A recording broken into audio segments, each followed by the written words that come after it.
Entonces acá un poco, ya aquí me ven, ¿cierto? Pues cierro esto, listo. Entonces, un poco, digamos, hacia donde quiero dirigirme es cómo la conceptualización y la implementación y el desarrollo de las políticas de gobernanza pesquera en comunidades costeras, digamos, hacen unos impactos en el desarrollo ocupacional y la seguridad industrial. Entonces, en ese orden de ideas, digamos que lo primero que quiero es poder avanzar es ver, digamos, unas características generales de las comunidades costeras. Me voy a enfocar en una data específica para el caso Colombia, que hemos ido reproduciendo en Perú, sobre todo en la zona limítrofe de Leticia, en el río Amazonas, entre Leticia y Quito, en el Perú.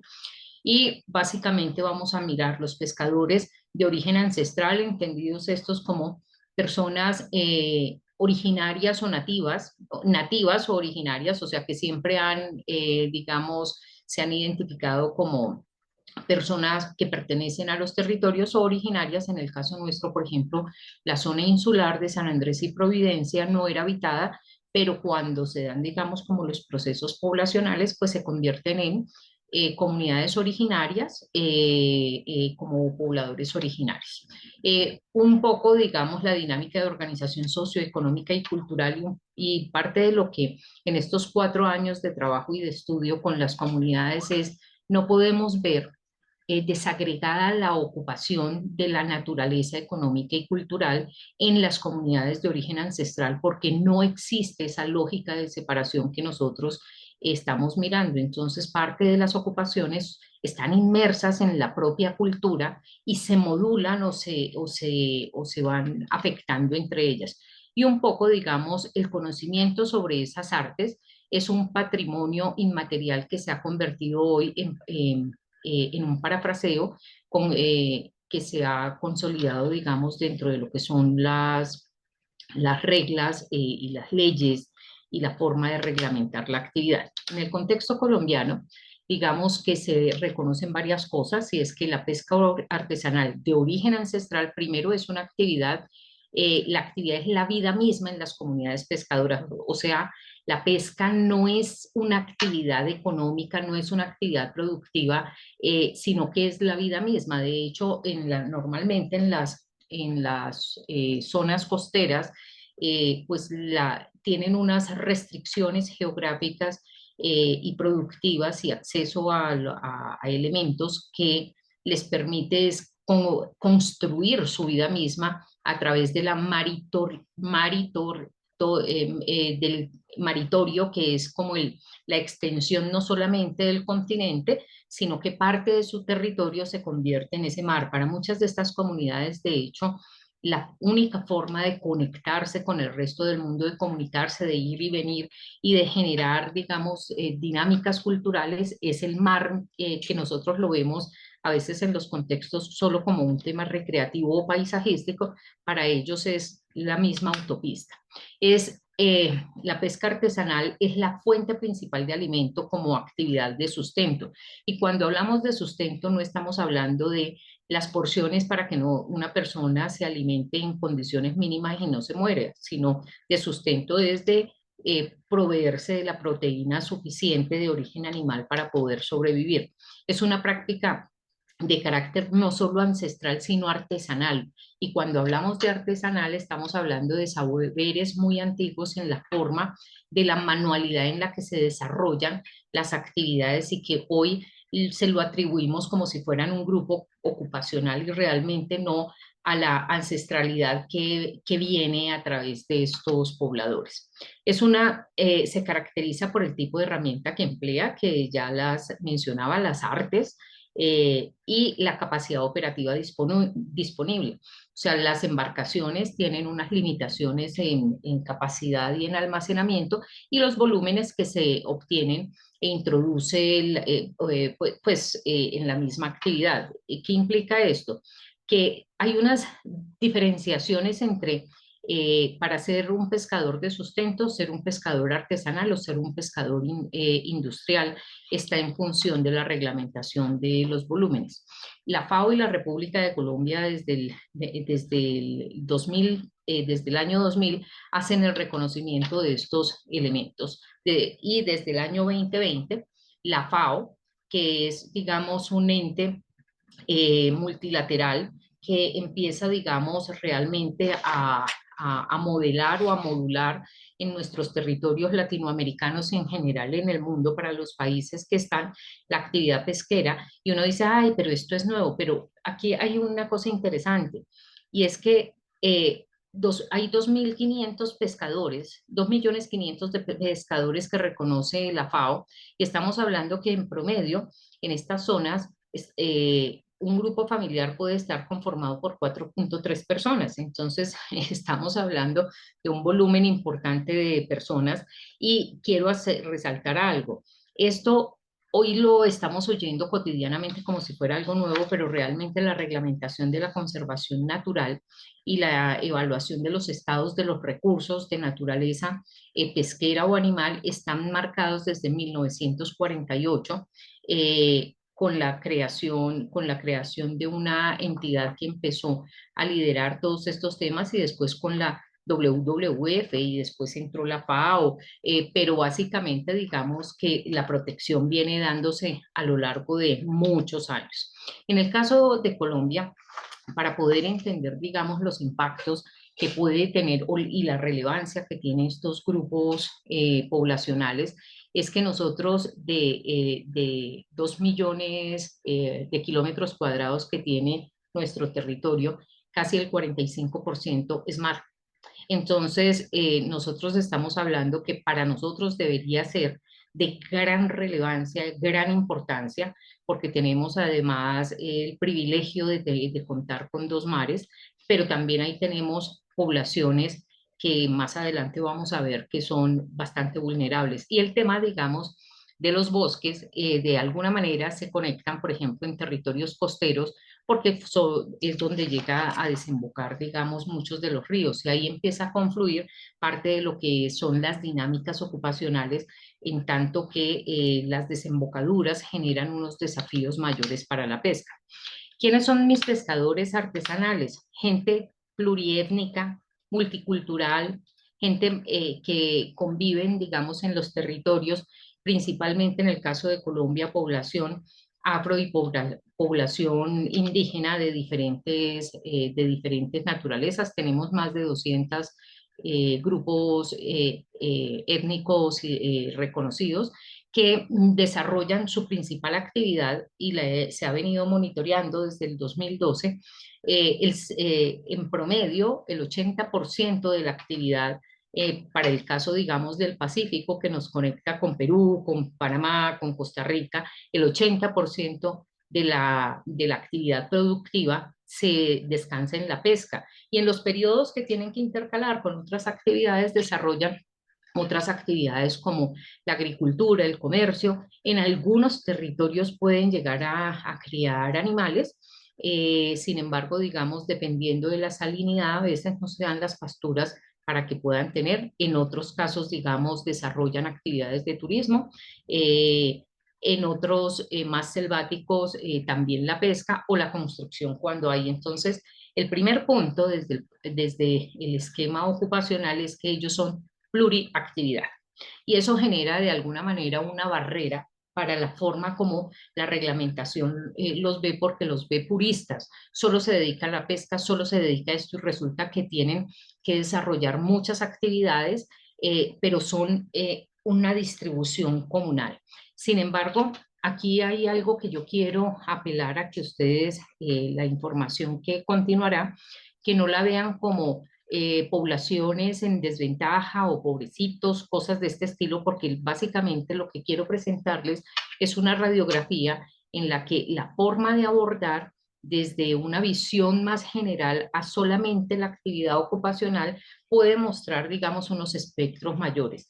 Y aquí hay una reflexión súper importante. Si te gusta el agua, eso quiere decir que te gusta el 80% de mí. ¿De quiénes? De todos estos hombres y mujeres que están alrededor de nuestras aguas y de nuestros ecosistemas acuáticos y que nos proveen al mundo el 17% de la proteína que consumimos. Entonces, es de altísima relevancia. A veces hay gente que me dice, no, yo no trabajo en poblaciones tan específicas. Pues es igual que los campesinos, simplemente que no se habla del pescador artesanal, pero el pescador artesanal a veces lo quieren ver es soslayado dentro de la agricultura y tiene que verse de una manera separada y ahora ustedes van a ver las complejidades de los riesgos ocupacionales que tienen. Para el caso colombiano, el 80% dedica su tiempo a la pesca de este grupo. La mayoría de la población son hombres y son hombres no por exclusión de género, sino porque las condiciones de pesca en el mar y los desafíos y a veces incluso la lucha para capturar o vencer a un atún de 1,70 de largo, pues nuestra complexión estructural no nos lo permite. Sin embargo, las mujeres hay mujeres en la pesca. Normalmente digamos que hacen la pesca no de mar adentro, sino la pesca, por ejemplo, del cardumen, que es el pescado pequeño para poder pescar, o toda la gente de apoyo en tierra. En términos de grupos étnicos, yo les comentaba que estamos conformados principalmente por indígenas y por afrodescendientes. Lamentablemente, digamos que han sido territorios que han tenido mayores restricciones y todavía con una representación de ser percibidos, digamos, con muchos sesgos. Si uno mira, digamos, estos territorios, en el caso de Colombia, nosotros estamos hablando que el 45% de la población está en condiciones de miseria. El resto de los indicadores de calidad de vida y multidimensionales son, digamos, muy lamentables, porque al final del día, digamos, quien nos pone la comida en la mesa, que son los agricultores en el interior y los pescadores, son los que menos condiciones tienen y lamentablemente digamos que en los territorios son territorios con unos grados de subdesarrollo muy bajos que van a generar unos condicionantes para el desarrollo de las actividades e incluso hasta de la misma accidentalidad. Digamos que aquí hay diferentes lugares y diferentes territorios para tener como una panóptica. Y tenemos, por ejemplo, que en términos generales solo el 3% de estos pescadores tienen protección y ahorro para acceder a una pensión, pero en la mayoría de los casos, por ejemplo, el 57% escasamente llega a niveles básicos escolares. La luz, en términos generales, hay bastante conectividad en el caso de Colombia en luz, pero solo el 72% acceden a servicios de salud y muchos de estos tienen que ir como a otros corregimientos que están un poco más consolidados. Solamente en esos corregimientos consolidados el 97% cuentan con transporte público, el 57% de los territorios cuentan con vías desarrolladas, que normalmente las mismas condiciones se lo llevan y el 74% tienen agua potable y es uno de los grandes problemas incluso para el desarrollo de la misma actividad y el desarrollo de enfermedades. Ahí tenemos un bello paisaje de la maravillosa isla de Providencia. Eh, los criterios de gobernanza pesquera continental inician desde todo lo que promueven los organismos multilaterales que estamos vinculados a la FAO, a todos los organismos que están dándonos recomendaciones para poder generar esto, la ONU con los ODS, y básicamente el argumento de partida hacia los territorios donde hay unos mercados potenciales de pescado y de alimento en el mar es proteger los territorios maritorios de sobreexplotación, regular la actividad diferencial por modalidad de pesca, bien sea de sustento, pesca artesanal, pesca comercial y pesca industrial, y esto va, digamos, escalando en las distancias con relación a la línea del mar hasta donde cada una de estas actividades puede llegar. Entonces ya eso va a generar unos desafíos oceanográficos y unos conocimientos y unas habilidades bastante diferenciales. y estimar el capital de los recursos pesqueros en los territorios, considerado como uno de los rubros más importantes de la economía y un gran potencial futuro de nuestros territorios. La OCDE, que es el organismo que de manera más directa trabaja con nuestros países generando las recomendaciones, establece para que se debe implementar la protección de estos recursos, digamos, en congruencia con lo que les he venido contando, que hace la FAO, la WWF, para poder establecer esas consideraciones. Y ellos mismos reconocen, donde prevalece asegurar la productividad de los recursos. Si ustedes bien recuerdan, yo les comenté que desde 1948 se ha venido hablando de la conservación de la naturaleza y la evaluación de los recursos. Y esas primeras leyes que hasta hoy persisten dieron origen a los parques nacionales y a las protecciones de sectores de agua, donde básicamente es separar la naturaleza de la sociedad, una protección sin presencia humana que lo que genera, digamos, son unas mayores restricciones para los recursos. Entonces buscan ordenar esos recursos ecosistémicos acuáticos en tres ejes.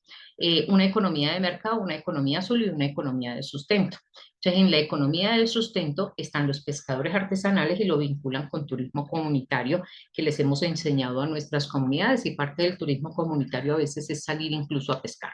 La economía azul, que es la de gran acogida por estos días, servicios ecosistémicos y turísticos, y la economía de mercado, que están afuera en los grandes. Entonces digamos que acá empiezan a haber unas condicionantes en las economías de mercado. Por ejemplo, las flotas industriales en los territorios costeros del Pacífico, cuando hacen capturas muy grandes de arrastre de estas flotas industriales, por ejemplo, hacia Costa Rica o hacia Panamá, pues en el recorrido migratorio de los animales se restringe la migración de los animales y se restringe también el acceso a los recursos por parte de nuestras comunidades costeras, lo que implica que los pescadores cada vez tienen que ir a mayores distancias para poder acceder a los recursos. Entonces, en el caso de Colombia, ¿cómo organizaron los temas de gobernanza pesquera?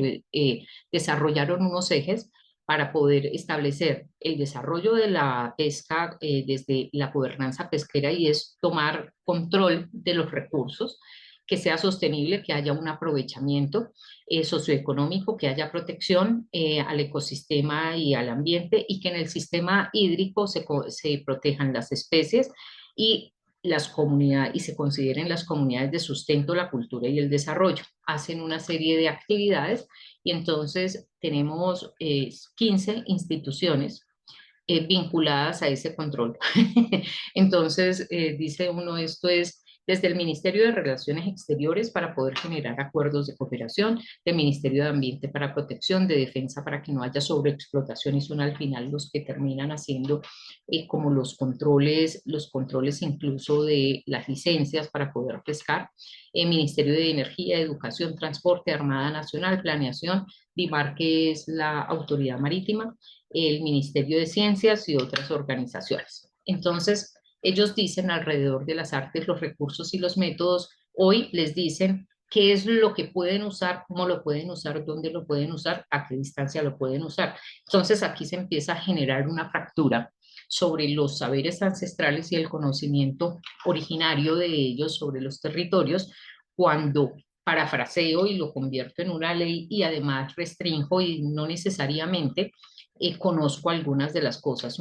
Por ejemplo, en alguna oportunidad tuve el vergonzoso momento de escuchar a una investigadora de una universidad que llegó al territorio, dictó una conferencia, el grupo de pescadores me invitaron a que los acompañara, y empezó a hablar de la pesca de langosta, y hablaba de distancias y profundidades, y un pescador muy atemorizado levantó el dedito como, no, como queriendo participar y no participar por pena, y le dice, doctora, no se pesca ni a esa distancia ni a esa profundidad, aquí es así, así, así. Yo decía, Dios mío santo, ni siquiera nos sentamos hablar primero con los territorios, con las comunidades, con los pescadores y conocer las condiciones y las artes no son iguales en todo lado. Entonces va a depender mucho de las condiciones de los desafíos del desarrollo de la actividad. Y acá empieza, digamos, un paisaje de lo que es la dinámica alrededor de la pesca. Entonces, el puesto de trabajo, que no existe, entonces la ley, digamos, de seguridad industrial no está diseñada para pensar en los pescadores artesanales.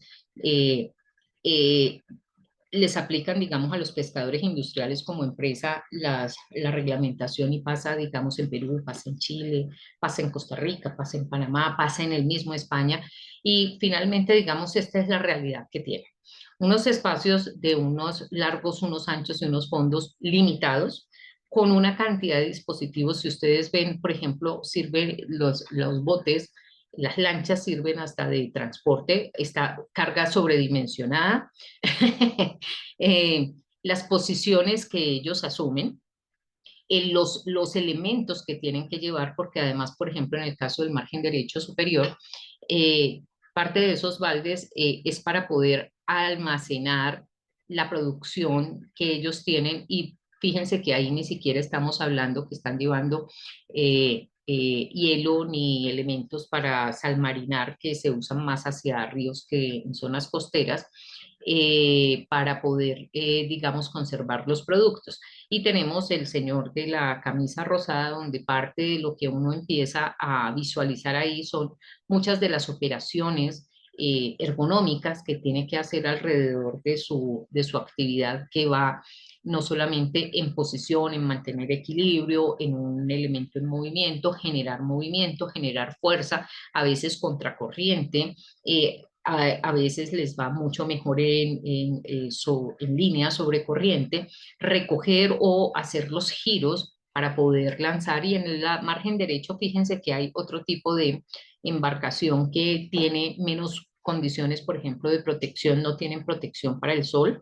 Estamos hablando que las zonas de sus cuerpos son limitadas en protección, además porque parte del mojarse se va convirtiendo no solo en una incomodidad, sino que también los enferma, pero ellos coexisten en ese puesto de trabajo normalmente hasta 3 y 4 personas. La reglamentación a veces exige capitán y 2 capitanes en la lancha, como si esto fuera algo semi-industrial y pues cada que hay más personas pues se restringen las actividades. Esto ha llevado a que las leyes de gobernanza pesquera estén estimulando una formalización de una actividad que viene siendo, digamos, a lo largo de la historia informal y por tanto sin protección de seguridad y salud en el trabajo, porque terminan siendo considerados o como informales o como trabajadores independientes que obviamente no tienen una administradora de riesgos laborales ni un sistema de seguro que les dé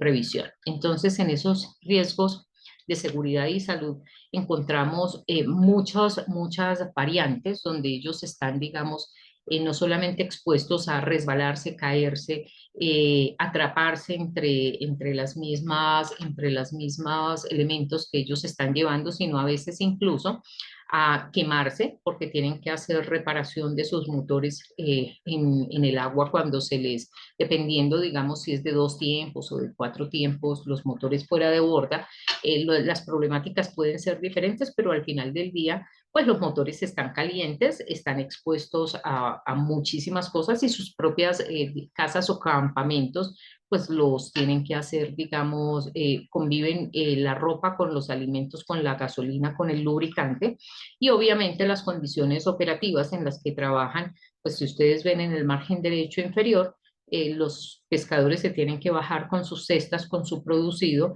y ahí pues obviamente no tienen zapatos, las condiciones, y ahí están en buenas condiciones y un buen nivel.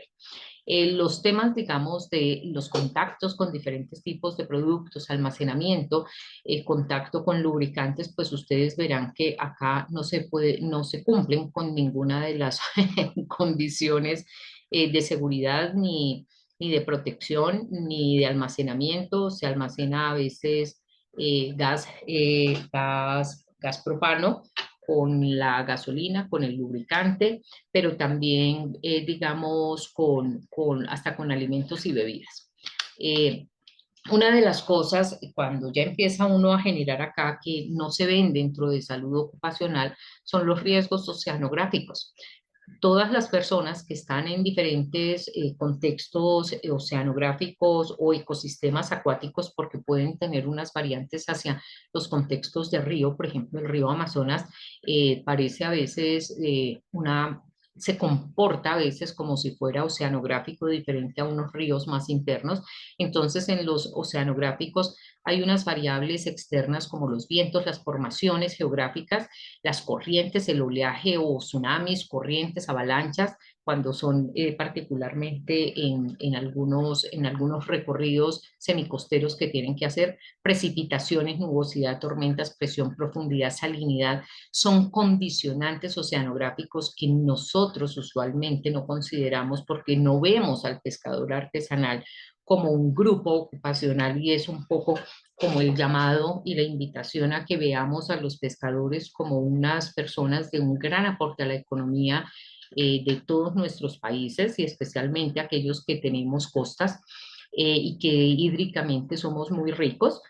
Porque tenemos que prestarles un poco más de atención a nivel ambiental, pues tienen elementos de ruido, ruidos producidos por el motor. El motor no funciona de manera constante, sino que funciona por horas, porque si no sería muy difícil. A veces salen a faenas que pueden durar entre 3 a 5 días y en territorios marítimos importantes en distancia para peces de mayor tamaño y para conseguir buenos volúmenes ya pueden haber hasta 15 y 20 días de pesca. En el caso insular de San Andrés y Providencia, las faenas duran 20 días y, por ejemplo, a nivel de, si pienso arriba en los riesgos oceanográficos, el oleaje puede llegar a ser de 20 metros. Entonces, las condiciones de su puesto de trabajo, alias el bote, pues tiene que cambiar de condiciones. Tuvimos una situación muy triste cuando se dio el tema del IOTA en San Andrés y Providencia.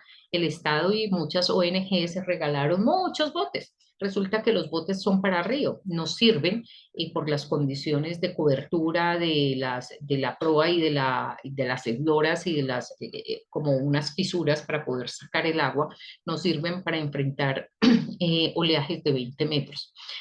Fuera de eso, digamos que ambiental la humedad es permanente por las mismas condiciones y hay jornadas diferentes en las que trabajan. Hay especies que son nocturnas y que se tienen que capturar es en la noche, entonces digamos que las condiciones oceanográficas son diferentes en el día que en la noche y van cambiando dependiendo del año, entonces ellos no tienen unos riesgos estables a lo largo del año, sino que sus riesgos son estacionarios.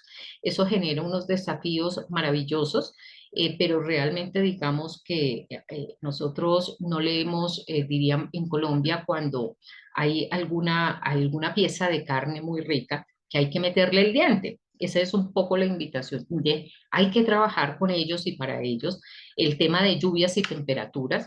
Elementos químicos y la exposición a químicos básicamente está en el tema de hidrocarburos aromáticos policídicos y acá digamos que va a depender en gran medida, salvo los pescadores que todavía tienen solamente los botes de madera y remo, pues no tienen este tipo de exposición, pero en términos generales, los que tienen motores de 2 tiempos, de 4 tiempos, ahora los de 4 tiempos los están, en el caso colombiano, tratando de volverlos duales con gas propano líquido los de diésel, que serían los estacionarios. A nivel biológico están expuestos a parásitos, hongos, virus y bacterias producidos por las mismas condiciones de la baba que suelta, digamos, los peces, pero también por las heridas que se pueden ocasionar con las diferentes partes de los pescados, bien sean las aletas o los picos o mordeduras, virus y bacterias. Cortes siempre llevan herramientas cortopunzantes entre los anzuelos y las mismas redes, los nylon, se convierten en unas en unas herramientas lacerantes. A nivel ergonómico, fatiga, estrés, carga física, organización del trabajo, lesiones musculoesqueléticas, y realmente es un trabajo que es brutalmente desgastante porque además como son trabajadores independientes, entonces ellos tienen que reunirse en grupo y conseguir, si no tienen los recursos comunitarios o de cooperativas, una persona que los financie, o sea, que les preste la plata para ir a hacer la actividad. Y como hay periodos de tiempo en los que es muy próspera la pesca, hay otros periodos en los que pueden salir y regresar solamente con la pesca de sustento y quedan debiendo esos recursos. Entonces, quien financia les difiere los recursos para las pescas futuras. Entonces, digamos, la carga emocional es tremenda. A nivel mecánico, atrapamientos, golpes, cortes, movimientos repetitivos, caídas al agua, resbalones. A nivel público, tenemos robos, atracos y asaltos. Esto es una cosa que es muy triste porque incluso tenemos grupos dedicados a, como piratas, viejos piratas de historias del pasado, atracando a los pescadores artesanales y pues eso es bien complicado. Otro tema es el conflicto del narcotráfico, que si bien es cierto en los mares tanto Atlántico como Pacífico, pues es un tema de rutas complicadas donde terminan de alguna manera. De hecho, estoy por hacer la publicación de los resultados de la tesis y de otros elementos. Yo la tesis mía la titulé La pesca artesanal entre la economía de sustento y la de mercados, haciendo un poco la alusión a el libro de Dante Alighieri de Entre el cielo y el infierno, porque más o menos digamos que terminan como entre todo ese conflicto, entre unas regulaciones muy fuertes de gobernabilidad que los desampara, y fíjense todos los problemas que se dan.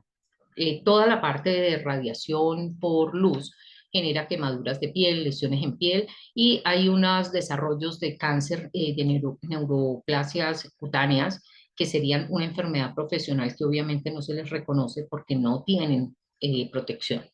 Eh, Crecimiento, crecimiento de una especie de terigio que invade la córnea por exceso de resequedad, empieza por conjuntivitis, y el prerigión te hace que con el tiempo puedan perder la visión.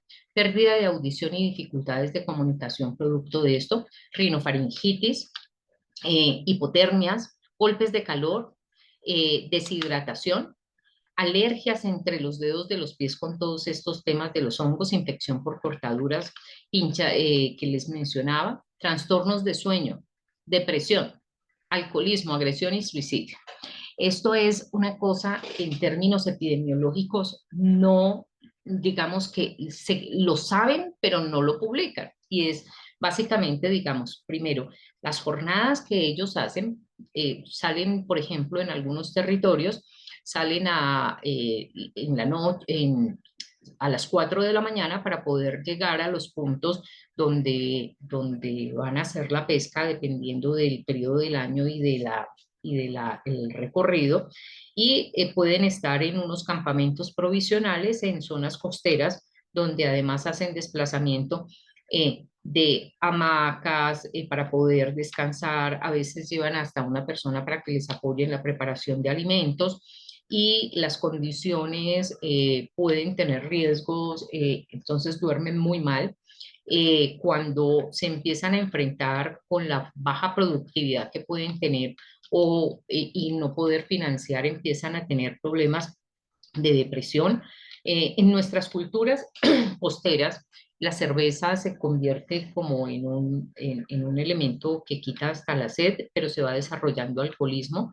Llegan a las casas borrachos y sin dinero, y empieza a haber problemas de agresión. Hay casos reportados de abuso sexual, desintegración familiar, y hay suicidio. Ya nosotros en el caso de Colombia tenemos desagregados los intentos de suicidio y los suicidios en población étnica étnica, indígena y afrodescendiente, que obviamente nos tocan en estos territorios. Y si la actividad productiva no es próspera, pues se va ahondando la depresión. Los muchachos jóvenes no ven a veces, digamos, que valga la pena el relevo generacional ni que sea una actividad próspera, ni productiva, ni dignificante. A nivel, digamos, de toda la parte ergonómica y mecánica, hay trastornos musculoesqueléticos, daños en órganos internos por las vibraciones constantes en las que están, lumbagos, dorsalgias, lesiones de mano, fracturas. Pues esto lo pone a uno como, o sea, yo cuando empecé a trabajar con estas comunidades, porque a veces la gente me dice, pero ¿por qué las comunidades de pesca? Dice uno, estamos hablando de cuántos millones de personas, porque es que no son solamente el número de pescadores que hay en el mundo, y cuando uno revisa los estudios en España, en Canadá, en Centroamérica, las problemáticas son exactamente las mismas. Entonces, yo digamos que de alguna manera he venido como enfocando gran parte de los esfuerzos con un carácter eh, técnico, científico, pero social, hacia estas comunidades. En el COVID, en el caso de Colombia, nosotros tuvimos nuestra provisión de proteína animal, principalmente por los pescadores. Pescador seguro, manejo del riesgo, bienestar y salud mental. Dice uno, podemos hablar de un pescador seguro, podemos hablar del manejo del riesgo. Le dice uno, venga, usted, venga, pero es que la legislación dice, y entonces uno saca el papelito, que usted debe llevar botiquín, y sueltan la risa y le sacan a uno un trapito rojo y le dicen, vea doctora, este es mi botiquín, cuando me corto me amarro el dedito, no sé qué, pero lleva usted, por ejemplo, un radio. No, en el mejor de los casos llevan una panelita de celular de $20, porque normalmente termina en el mar. Pero usted, ¿por qué no usa zapatos? No, pero pues, o sea, es complicadísimo. Entonces, cuando uno ve que en esos criterios de gobernanza, la OCDE establece que la producción pesquera y acuícola son actividades para poblaciones marginadas por la pobreza, el desempleo, la lejanía o el conflicto armado. Y fíjense que acá se sumó una cosa, acuícola. Estamos promoviendo el desarrollo acuícola, que es la generación de producción de pescados bajo condiciones de cultivos en contextos artificiales, eh, frente a la pesca oceanográfica, o incluso a la pesca en ríos. Y entonces resulta que yo estoy haciendo una reconversión de la ocupación, porque volverlos acuícolas es volverlos agrícolas. Una persona que cultiva peces, pues lo primero que tiene que aprender es a ser agrícola para poder cultivar y tener todos los condicionantes de alimentación, pero además no lo saben hacer. Entonces dicen, pues yo voy aprendiendo. ¿Y qué pasa cuando yo lo paso a lo acuícola? Tiene que esperar 6 meses para que el pescado crezca, y a los 6 meses comprar comida para engordarlo para poder venderlo. Entonces le dicen, sí, no, es que la ventaja es usted conectarse con el mercado y usted puede garantizar el tamaño y el valor, digamos, el valor de un pescado de cultivo frente a un atún de nuestra costa atlántica, pues no se compensa. Y muchos de estos proyectos, las ONGs los están llevando, digamos, a los territorios, los tratan de hacer, pero son proyectos que se caen a los 3 años. Y cuando uno le pregunta a los pescadores, o sea, toda esta actividad que yo les acabo de contar genera mucha adrenalina, pero además genera muchos desafíos, genera pasión. Entonces, ahí hay unos problemas importantes sobre estos privilegios que hace la ley de gobernanza, que al final lo que convierte es que se protege como si fueran parques naturales el océano, y sacamos a las comunidades de su aprendizaje ancestral, originario y natural, eh, a pesar de que ellos dicen que a estas poblaciones se les debe impulsar para mejorar sus actividades productivas, permitiendo superar las vulneraciones múltiples y acceder a una vida digna sin limitarse legalmente a una actividad vital. Y yo parte de la dignidad la quisiera ver primero en una actividad que elimine o mitigue o disminuya al mínimo caso todos estos problemas ocupacionales, sabiendo, digamos, que cuando estoy poniendo los factores de exposición, fíjense que salvo, digamos, el carácter, el tema público, es lo único que tal vez puedo controlar si mandamos a la armada, qué sé yo, pero en los otros, digamos que lo único que puedo hacer es buscar manejarlos y mitigarlos porque son unos condicionantes. O sea, entonces, cuando hemos hecho intervenciones, hemos logrado unos avances muy importantes en el territorio colombiano a través de algunas cooperativas que se han logrado consolidar. Esto es en el Chocó, en un territorio que se llama Panguí. Y fíjense la belleza del lugar a la que han llegado y ya han aumentado sus niveles de producción. Si ustedes ven, este hombre de botas ya usa botas, se ha disminuido sus riesgos, tienen mejores condiciones de almacenamiento. Tenemos mujeres que van participando en estos procesos y fíjense en el margen izquierdo inferior el uso de guantes, sobre todo cuando se está manipulando para acabar de limpiar a los pescados, retirarles las escamas, entonces eso mitiga los cortes porque en ese corregimiento son 50 casas, 300 personas viviendo y no hay puesto de salud. Entonces, pues con mayor razón, los comportamientos de autocuidado tienen que ser maravillosos. Miren, por ejemplo, esta foto de iFish Association divina. Miren el tamaño de estos pescados a nivel oceanográfico. Es que estamos hablando que nosotros ni siquiera sabemos cuál es la capacidad pesquera que hay afuera porque no nos la muestran. Y parte de la protección de esta gobernanza pesquera lo ve uno es más como que lo están viendo como un potencial de exportación, pero no estamos mejorando a las comunidades en nuestros territorios que están haciendo este tipo de actividad. Esto en Providencia, fíjense el grado de tecnificación tan maravilloso que han ido teniendo, donde tienen sus neveras, tienen refrigeradores, ya preparan salmueras y hielos salmuerados para poder mantener que los pescados se mantengan, de tener, digamos, la descomposición para poder tener mayor frescura y no perder valor. La no tecnificación y el no mejorar, digamos, sus condiciones de trabajo para que puedan mejorar su productividad y su bienestar, pues hace que la productividad se baje, como bien lo decía el compañero. Entonces yo aquí, digamos, quisiera, digamos, se ha vuelto una bandera un poco en lo que vengo haciendo, y es que la responsabilidad social a la acción en investigaciones en ecosistemas acuáticos es un aporte empírico en el campo de las ciencias sociales, pero nosotros tenemos que pensar definitivamente que hay que fomentar y vincular a las comunidades dentro de estos procesos. No podemos simplemente mantenernos en que hay tensiones culturales, económicas y políticas y mantenernos al margen porque pues eso no nos está funcionando y estamos precarizando mucho a nuestras comunidades. Entonces, en ese orden de ideas, pues escucho reflexiones, cómo sienten ustedes que les cae un poco pensar en la pesca artesanal, en los pescadores artesanales como un grupo ocupacional independiente que debe tener toda la atención nuestra.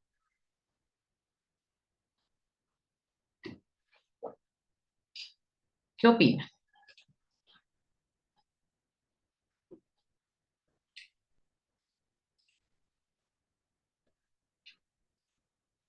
¿Ya aquí dejé de compartir? No. ¿Algo? ¿Rafa? Sí, sí está, pero A ver, ya dejé de compartir, ¿cierto?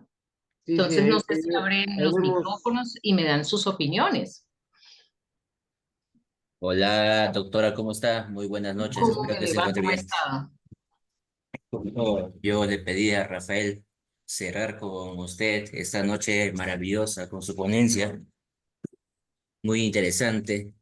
Y para ello he estado sacando las preguntas que nos están dejando en el campus virtual. Como le comenté, tenemos un campus virtual lleno de alumnos que estudian en 17 países con nosotros. Y espero que no se canse con todas las preguntas que... No, todas las que quieran. Genial. Bien, tenemos acá Acá tengo una varias. pregunta. ¿No lees tú? Depende de ti, Rafael. ¿Cuál quieres? ¿Las tuyas o las No, mías? lee. Aquí tengo, por favor. Ya. Acá preguntan, ¿cuáles son los principales desafíos que enfrentan las comunidades costeras para implementar políticas de gobernanza pesqueras más inclusivas y efectivas? Bueno, el problema de las políticas de gobernanza pesquera es que no nacen en las comunidades, sino que son unas lógicas impuestas a las comunidades. El primer desafío es la desarticulación que hay entre su economía de sustento y la economía de mercado. Me explico. La economía de sustento de las comunidades costeras y pesqueras es una economía que se basa en la economía de la abundancia. La lógica es de reparto. Yo salgo, pesco, pesco para mí, pesco para mi grupo familiar, pesco para mi comunidad y llamémoslo y cuando pesco para la comunidad, entonces ya hay un excedente, hay abundancia y hacemos trueques, intercambios, mano cambiadas. Entonces, si Rafael tiene un cultivo de mandioca o yuca, intercambiamos, o de plátano y banano, intercambiamos, yo le doy pez, usted me da esto, entonces no es la lógica de mercado. Entonces el primer problema de la política de gobernanza pesquera para que sea más inclusiva es que se sienten a construirla con los territorios de manera diferencial, de acuerdo con las culturas y a sus lógicas. No podemos desarticular. Fíjense que cuando la ley de gobernanza empieza a incluir a la pesca de sustento, establece algo que a mí me duele mucho y dice solamente para su grupo familiar principal. O sea, Rafael, usted vive con su esposa y ¿cuántos hijos? Entonces me dice con dos, con tres, ok. Y entonces no puede pescar más. Entonces no necesita permiso, no puede pescar más. Usted está dentro de una comunidad donde usted está en una lógica de reparto. ¿Usted qué va a hacer con eso? O sea, no es suficiente porque dependía parte de la comunidad de la productividad de Rafael Llanes para poder, digamos, hacer intercambio. Entonces, el primer problema para que sea inclusiva es que la ley debe ser construida localmente dependiendo de las comunidades y de los territorios. Dos, no puede ser fija a lo largo del año, porque hay unas estacionalidades en la pesca, donde, por ejemplo, nos pasó con el COVID que quisieron dar unos auxilios para los pescadores. Entonces, si el pescador no tenía el 100% de su actividad en pesca, no recibía el auxilio, pero es que todo el año no se pesca. Entonces, cuando no se pesca, usted va, arregla la casa, ayuda en el cultivo, ayuda, va ahí si hay cosas de turismo o usa su lancha para generar transporte. Entonces, creo que parte del problema de quienes se sientan a hacer las leyes de gobernanza pesquera no se sientan con las comunidades y no entienden los contextos y realidades. Bien, tenemos una siguiente pregunta. Mencionan, esta es de Colombia. ¿Qué papeles juegan las comunidades locales en la toma de decisiones sobre la gestión de los recursos pesqueros?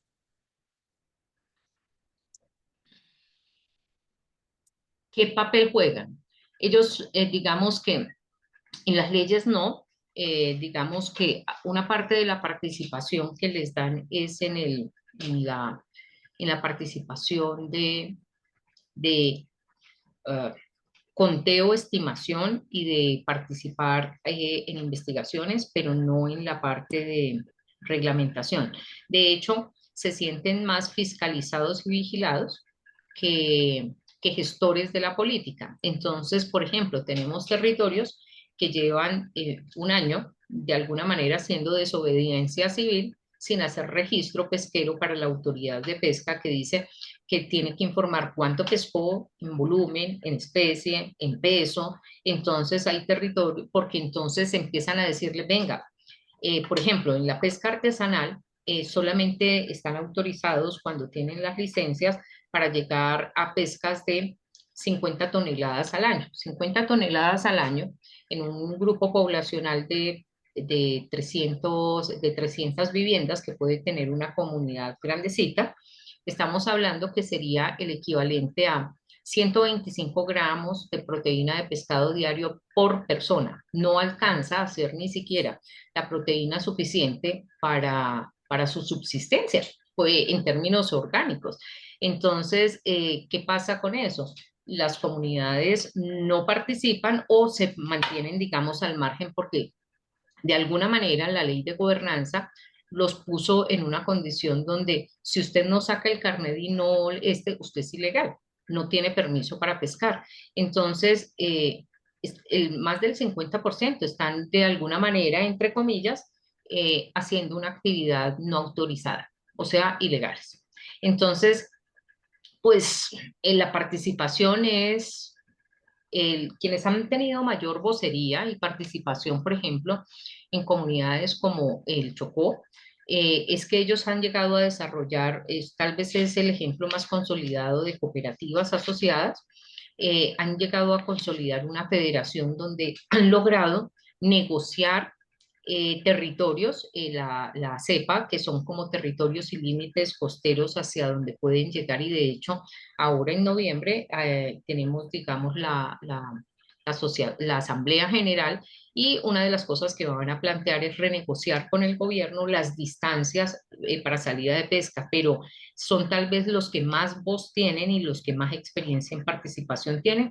La han logrado, pero llevan más de 10 años en esto. Bien, tenemos una pregunta. Ella es de Carla, Perú. ¿De qué manera las políticas de gobernanza pesqueras actuales pueden afectar el sustento y la cultura de las comunidades costeras? Bueno, se lo voy a contestar de la siguiente manera.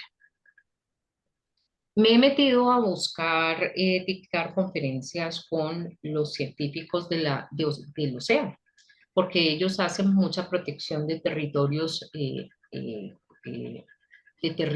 de riquezas marítimas. Y entonces hacen unas reservas y hacen unas modificaciones donde de alguna manera esas protecciones hacen que lleguen menos especies hacia las zonas costeras o hasta las líneas donde ellos están. Sin contar con los cambios climáticos que en la medida que el agua se calienta, para el caso Pacífico, y Atlántico, por ejemplo, hay especies que en algunas temporadas son de más corrientes frías, entonces se empiezan, digamos, se empiezan a alejar. ¿Qué está pasando? Estamos arriesgando la soberanía alimentaria de nuestras comunidades pesqueras en la medida que nosotros los restringimos y no les damos acceso o tomamos medidas mar adentro para hacer unas protecciones donde de alguna manera se desvían o se limitan los peces. Los pescadores, de hecho, cuentan en sus anécdotas que lo peor que les puede pasar es que un pescado se suelte o se escape de una red, porque ahí no vuelven a haber pescados. O sea, no regresan al punto donde alguno fue atrapado. Si se salvó, entonces todo el tiempo están en movilidad. Entonces, en la medida que, por ejemplo, hay unas áreas por arrecifes protegidos y no dejan pescar en ciertas zonas o hacen unas barreras, pues estás afectando directamente la autonomía alimentaria de las comunidades pesqueras y, por tanto, incrementando los niveles de pobreza, de violencia y de vulneración hacia temas de narcotráfico.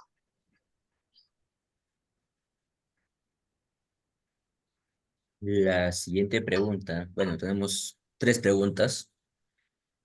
La siguiente pregunta es, ¿cómo la globalización y la presión comercial internacional afectan las políticas de gobernanza pesqueras en esas comunidades? Bueno, cuando yo les hacía un poco la referencia a 1948, la gobernanza global viene desde esa época. Nosotros estamos cada vez unificando más las condiciones y las reglas por eh, digamos, incidencia de organismos multilaterales que están determinando, digamos, el uso y la protección de los recursos. Y al final del día, digamos que estamos protegiendo unos recursos para proteger la alimentación ni siquiera de nuestros territorios, sino en otros territorios vía explotación. Entonces, digamos, la pregunta del millón es, ¿quién tiene mayores demandas de proteína de origen de pescado? ¿Cuáles son las especies que, entre otras, se termina haciendo una como selección inducida, porque se privilegian unas especies más sobre las otras para poder ser reproducidas, porque tienen mayor valor comercial? Entonces, realmente, digamos que uno de los grandes problemas que tenemos es que nos estamos manejando en temas territoriales con la globalización, y eso lo que termina haciendo es desarticulando nuestras realidades. Nosotros tenemos que tener unas intervenciones en contexto y situadas, no globalizadas. Claro, lo globalizado lo tenemos que ver para articularnos y poder llegar, pero no puede ser el eje principal. Y hoy por hoy el exceso de de globalización está empobreciendo más a nuestras comunidades pesqueras. Bien, creo que en Zoom tenemos una pregunta. A ver, ¿qué psicóloga es el CT 2024? Hola, sí, mucho gusto, Marta Adriana León Velasco, ¿cómo estás, Juan? Hola, ¿cómo Hola, está? ¿cómo vas? Buenas noches. Bien, gracias. Mónica, ¿y es posible, por ejemplo, educar a estas familias de pescadores, en particular a las mujeres e hijos que están más cercanos, en torno a que en conjunto, ¿cierto? Como si fuesen una empresa familiar, se pudieran educar en estos riesgos que tú bien ilustras, y adicionalmente, pues tener algún esbozo inicial de sistemas de gestión preventivos o de acciones que prevengan estos riesgos? Sí, de hecho, digamos que tenemos unas comunidades donde, fíjense que la responsabilidad se le ha trasladado a los proveedores de los motores, y entonces les dicen, ellos terminan haciendo la articulación de primeros auxilios, pesca segura, manipulación del producto, almacenamiento, no te quemes, debes manejarlo así. Y de hecho, yo le hice una propuesta indecente a los de la Federación de Chocó, que podemos unirnos varios para poder adelantar la iniciativa. Yo le dije, bueno, si conseguimos un grupo de profesionales que montemos, hagamos los monitoreos y hagamos un estudio sistemático para poder establecer los riesgos específicos de ustedes, para que los capacitemos, no sé qué. Vea, más yo no había hablado, sí, sí, sí, sí, y obviamente las mujeres son las que mayor valor le dan. De hecho, les pongo una anécdota: la gente de afuera que llega y ve, digamos, las comunidades como unos fenómenos turísticos, como unos contextos turísticos, les parece muy paisajístico, ay, la pesca, y llegan y miren y bailan y comen, pero por supuesto, después de esto que yo les acabo de mostrar, oceanográfico y todo, es un milagro de vida que ese señor regrese. Entonces, por ejemplo, en algunos territorios, cuando el pescador sale en casa, empiezan a preparar los bastimentos para poder hacer como una especie de sopa, la clásica sopa de nuestra historia latinoamericana, con los elementos que van quedando, bien sea plátano, papa, bla, bla, bla. Y entonces, por ejemplo, en San Andrés y Providencia dicen que van a preparar, digamos, el pan de árbol es como una especie parece una fruta, pero por dentro se comporta como una mandioca, una yuca, y se tiene todo listo. Entonces, cuando el pescador llega, si llega con pescado, ahí mismo prenden el fuego y hacen la sopa. Si no viene con pescado, igual hacen la sopa, bailan y celebran. Y como toman, entonces mucha gente dice, ay, como son de borrachos, vea, pero ¡ja!, no quieren hacer es nada. Y no se están imaginando todo esto que les está pasando a estos señores, allá. Entonces, las primeras que van a decir sí son ellas. De hecho, en San Andrés y Providencia hay en este momento un movimiento increíble que vienen trabajando y recuperando la ancestralidad, las artes. Y enseñando la transmisión para los relevos generacionales. Sería un momento muy oportuno poder armar un combo bien chévere para poder reproducir el modelo, porque no es diferente en nuestros territorios, bien sea Costa Rica, Panamá, Colombia, Ecuador, Perú. Y digamos que hay que ver en contexto son las variantes porque no es tan estándar, pero serían felices y articular los organismos. Yo creo que puede ser un aporte increíble. De hecho, a Juan creo que y a Rafael les he planteado ese desafío en Perú, que tiene una tradición pesquera bien importante también como la nuestra. Muchísimas gracias, mi doctora Mónica. Bien, doctora. Hay un montón de preguntas, pero el tiempo nos gana.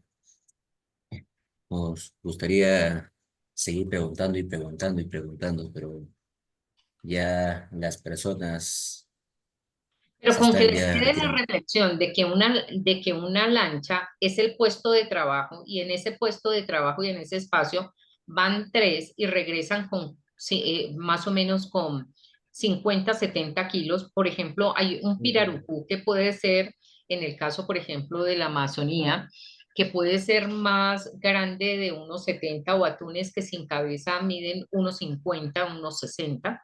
Entonces, pues una de dos, pues van los pescados y yo voy encima de los pescados.